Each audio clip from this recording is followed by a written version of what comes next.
Today we will talk about how to fix or how to solve the problem of improvements on Messenger app. To know how to fix or how to solve the problem of improvements on Messenger, you should just go to settings.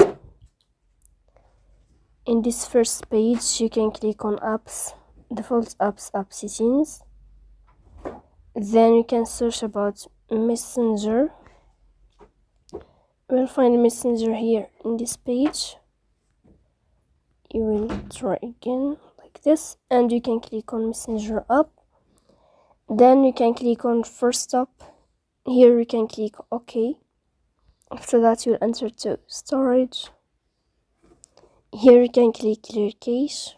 Don't click clear data because that can delete your account.